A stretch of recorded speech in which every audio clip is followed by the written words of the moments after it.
What is up? Welcome to Nicholas's Lickolases. Nope.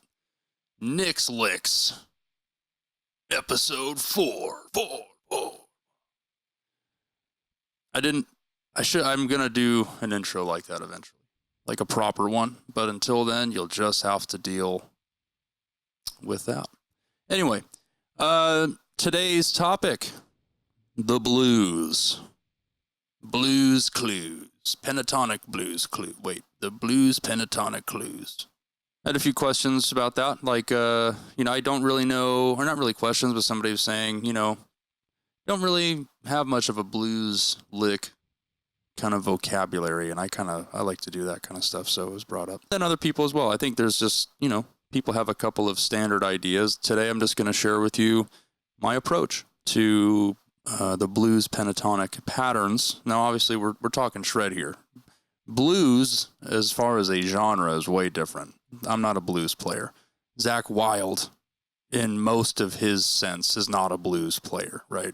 We're shredders. We're here to shred, but we use the blues. We use jazz. We use all these elements, but at the end of the day, we're doing shred. If you're interested in blues guitar, like, actual like Stevie Ray Vaughan, and then even then, like, we're talking like there's a whole world of that.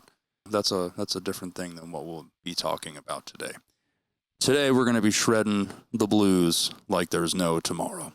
Well, okay, that's exaggerating, but there'll definitely be a tomorrow. But we're just going to get prepared to meet tomorrow with better pentatonic approaches. So let's get started. I'm going to work on E minor pentatonic shapes here. Maybe we can transpose and do a couple of A minor shapes as well.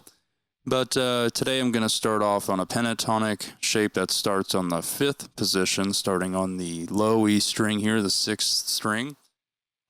We have our A. Now the full pattern is this.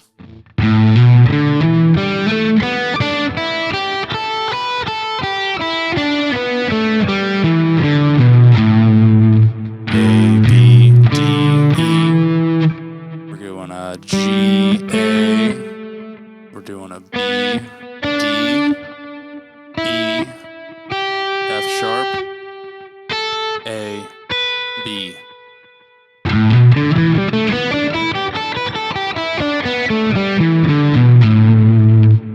And then the E note here, if you play that right after, it'll sound like it resolves. Pretty cool. Now let's change it up. I like to, this actually might be something that I read about in a Guitar World magazine, and it was Kirk Hammett of all people. I don't know, I think he's a great guitar player, he's a legendary guitarist, but I think as far as shredders go, he inspired a lot of people, and then they took it and ran with it, we'll say it that way. But that's not to say that he doesn't have some cool approaches in those solos, in those legendary songs. So my first addition here to the episode is going to be, let's take that pattern and let's approach it like this.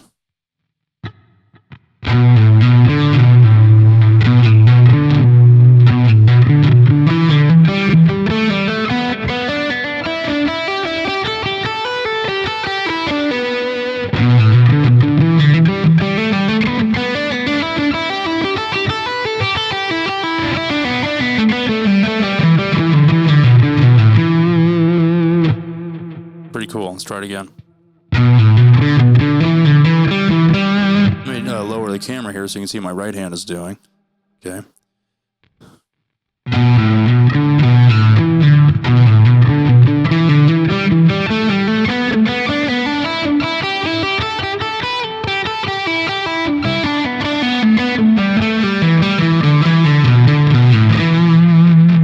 Try it again.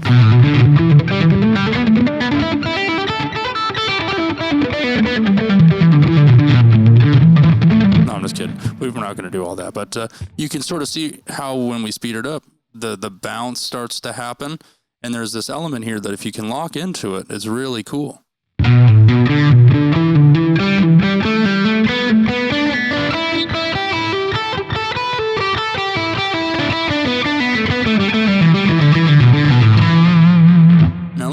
metronome so we can hear it. So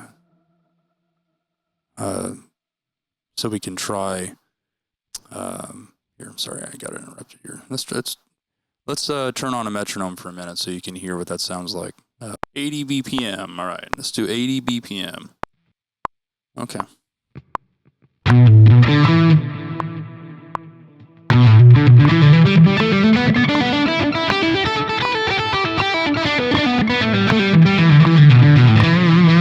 Right?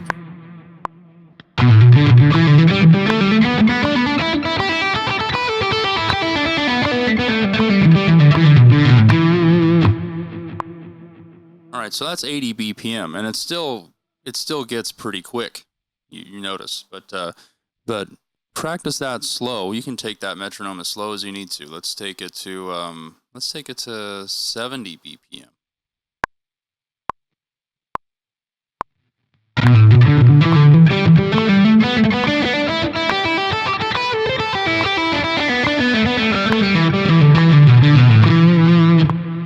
Take it even slower. We can take it down to 62. Let's see what that sounds like.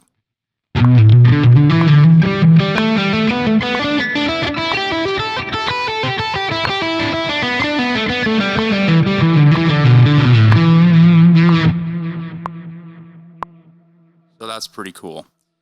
What we're dealing with here is kind of taking that pentatonic scale, and we're changing the subdivisions to more of a triplet pattern. So you get this sort of 1, 2, 1,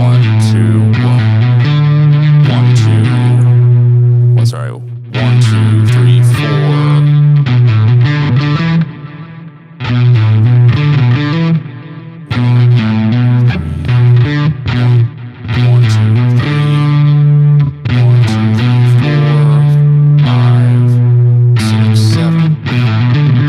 It's like a 7 pattern. We're doing subdivisions of 7 within just sort of one fragment of each of those scales.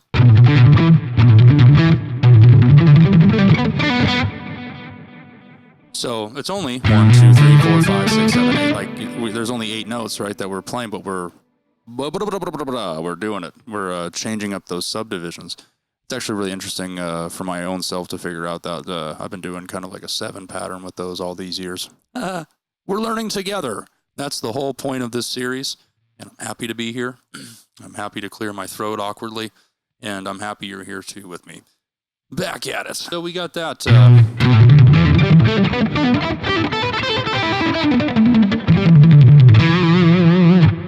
That's pretty cool. If you can start to incorporate that alone, you can take that to all the other patterns. Just that same theory, right? We'll do it slowly.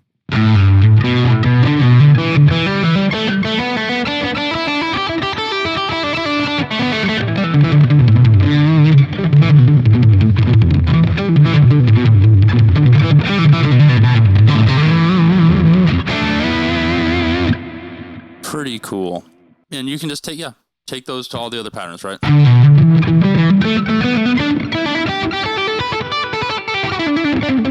All right. It's just so cool. I feel like that's been something that I added into my repertoire very instinctually as a young guitar player, and it's just been a constantly cool companion. All right, now let's look at a way to do maybe like a 5 pattern with the pentatonic shapes. I think I kind of looked at this in a previous episode, but it's worth noting here. It's a way of counting those same segments, but in 5s.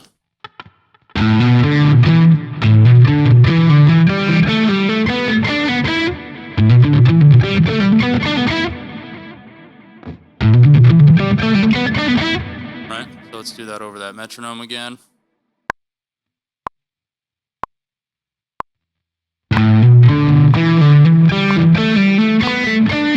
Sorry.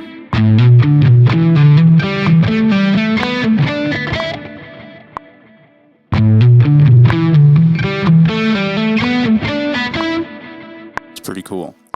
And you can see what's so fun about the pentatonic structure is that it does allow a sort of a 2-note per string, but that doesn't mean necessarily that we're playing less notes overall over the measure. It's a totally different feel to do a 2-string per note run with these segments versus a...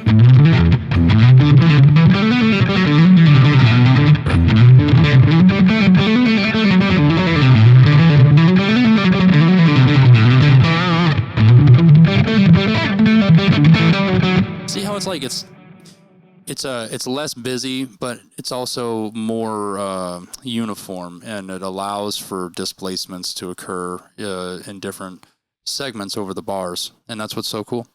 One last blues lick, and then I'll leave you this week to go home and practice, as I'm going to be here doing the same thing, is let's add Dorian to this. Now, you don't necessarily have to be in a Dorian key. You could still be playing a pretty minor. If you're a metal guy, you get away with this kind of stuff. If you're looking for that more Dimebag Darrell kind of sound, or even Zakk Wylde will kind of put this in. It's just basically a way of adding a blues note and then also kind of a diatonic Dorian bit to a pentatonic scale. So for this part, let's go down, since we're still doing the E minor thing, we'll do something down here in the 12th position, your standard blues E minor box everyone's probably familiar with. Right? Okay, so what we're going to do here is we're going to kind of stay down here. Right?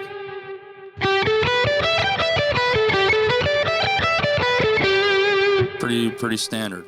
But what happens if we do this? We do this blues note here.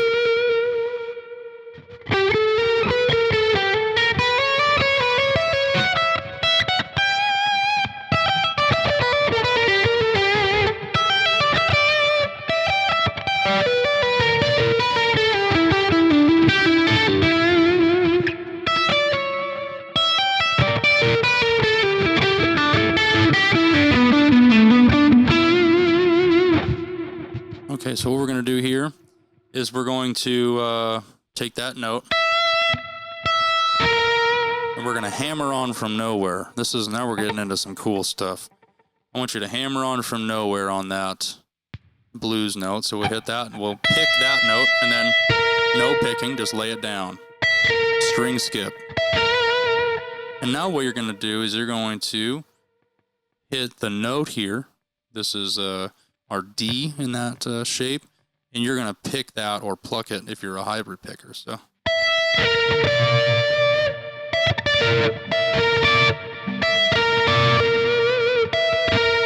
going to go ahead and lower the camera so you can see what's going on here.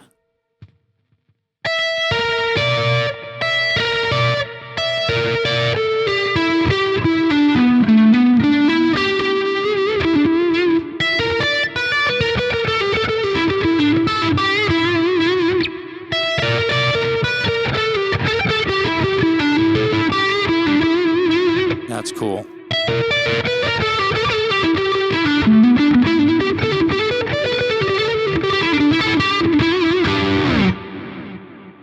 So, feel free to slow the video down during that, but you can maybe analyze that section and, see if it wakes something up. That's sort of half of the fun with guitar, is that if you're exploring and you land on something that's totally cool for you, that's what's up.